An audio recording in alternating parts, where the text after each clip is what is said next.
안녕하세요. 꿈비의 책읽기입니다.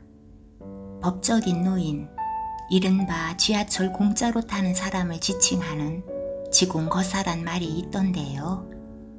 오늘 제가 준비한 책은 자칭 지공거사인 저자가 지난 5, 6년간 페이스북을 통해 한 번씩 담담히 써왔던 이야기들을 엮은 악마들과 행복 만들기란 제목을 가진 책입니다.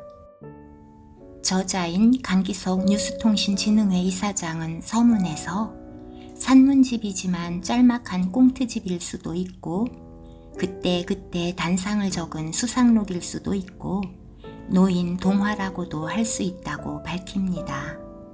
이 책에는 세상을 논하는 글을 포함한 300여 편의 글이 있는데요. 약 7, 8년간을 백수로 지내며 손주들을 사랑으로 돌본 이야기들 중에서 몇 편을 택해 읽어보려 합니다. 손주들에 대한 사랑의 일기이기도 한 지공거사의 유쾌한 이야기 속으로 저와 함께 가보실까요?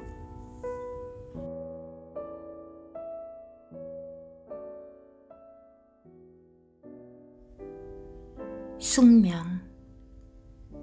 어제 저녁 손녀딸과 놀이터에서 노는데 이 녀석이 극성스럽게 운동기구를 기어오르다가 정말 눈 깜빡하는 사이에 뚝 떨어진 거다. 내 간도 뚝 떨어지는 줄 알았다. 다행히 쿠션 위에 떨어져서 망정이지 쇠로 만든 발판 위에 떨어졌으면 큰일 날 뻔했다. 아이가 아파서가 아니라 놀라서 많이 울었다. 아이가 사고 났을 때 울지 않으면 그게 더 심각한 상태라는 말을 실감했다. 우는 아이를 품에 꼭 껴안고 달래는데 나도 자꾸 따라 울고 싶은 거다. 그러다 불현듯 내가 아이 돌보는 중에 큰 사고라도 나면 어떡하지? 하는 생각이 들었다. 나 자신의 아픔은 그만두고라도 우선 딸과 사위한테 미안해서 어떡하냐는 생각 말이다. 아이 부모는 그런 일이 생겨도 누구 딴 사람에게 미안할 필요가 없을 거다. 집에 와서 마눌님에게 그런 얘기를 했더니 자기도 가끔 그런 생각을 한다며 멋쩍게 웃는다. 할머니, 할아버지의 숙명이다.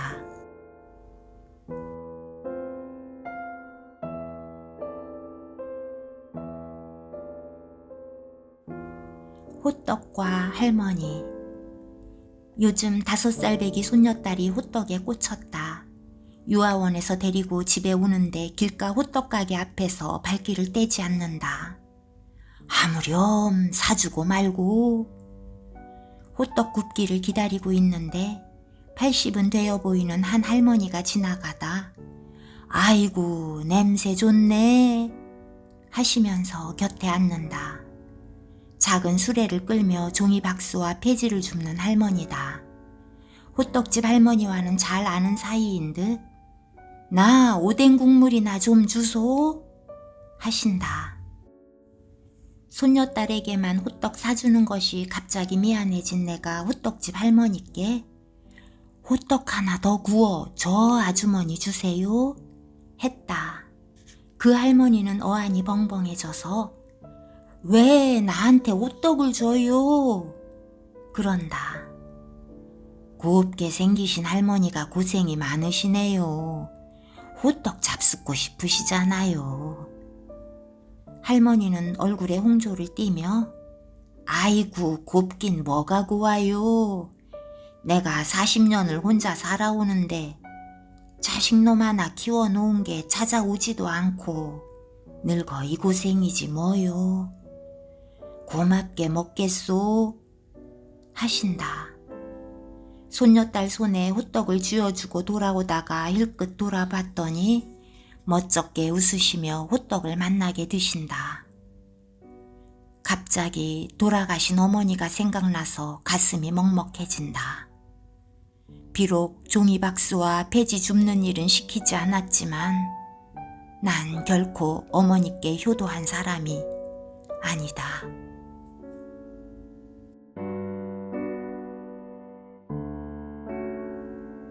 말대답. 손녀가 6살이 되니 구사하는 단어가 엄청 많아지고 다양해졌다. 말대답도 장난이 아니다. 어제 아침에는 유아원 가는 길에 춥다고 잠바 입는다고 하길래 할머니가 이따가 덥다고 벗기만 해봐 했더니 벗으면 어떡할 건데? 라고 말대꾸해서 할머니가 뒷목을 잡고 쓰러질 뻔했다. 그 밖에 요즘 자주 쓰는 말로는 헐도 있는데 얼마 전에는 지 아빠한테 그래서 어쩌라고 했다가 무지 혼이 났다. 우리 사위 너무한다. 나한테 그랬다면 배꼽 잡고 웃으면서 또 해봐, 또 해봐. 그랬을 텐데 말이다. 그게 늘상 아이의 교육을 걱정하는 아빠와 교육이고 뭐고 무턱대고 아이가 이쁘기만 한 할애비의 차이인가 보다. 아직 욕은 안 배운 것 같은데 그것만은 영원히 안 배웠으면 좋겠다. 우리 애기는 좋은 말만 듣고 좋은 말만 하며 살았으면 좋겠다.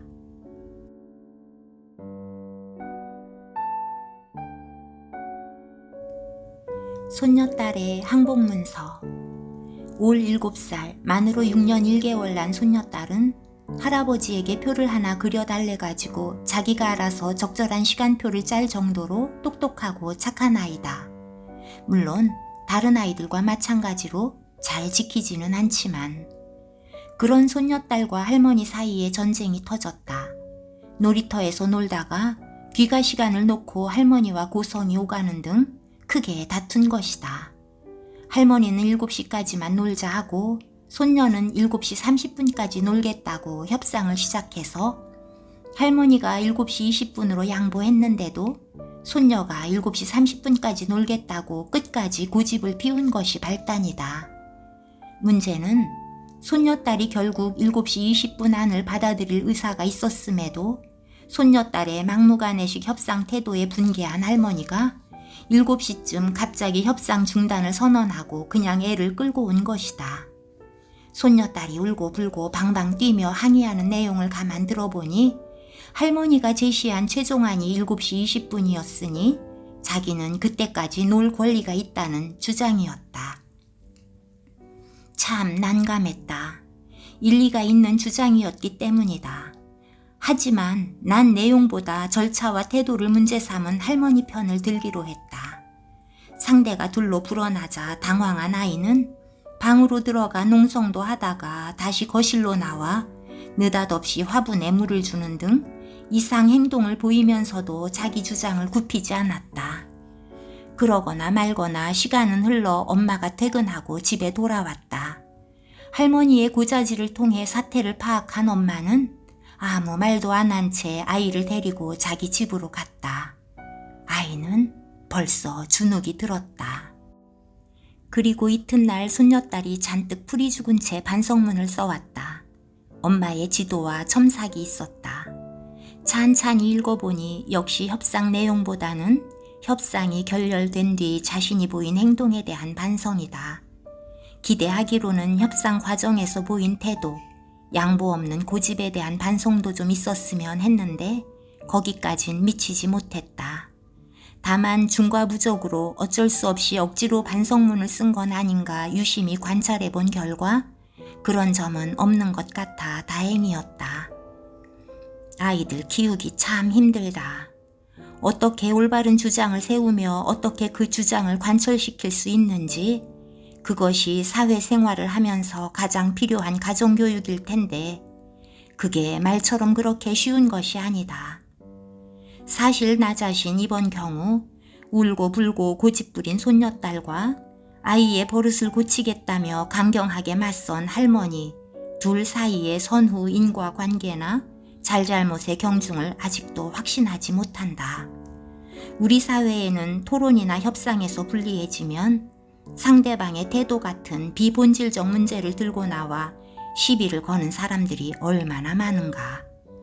바라건대 우리 손녀딸이 이번 무조건 항복을 계기로 세상에는 옳건 그르건 힘센 자들의 그런 횡포가 수시로 벌어지고 있다는 사실을 눈치채는 계기가 되었으면 좋겠다. 너무 어려운가?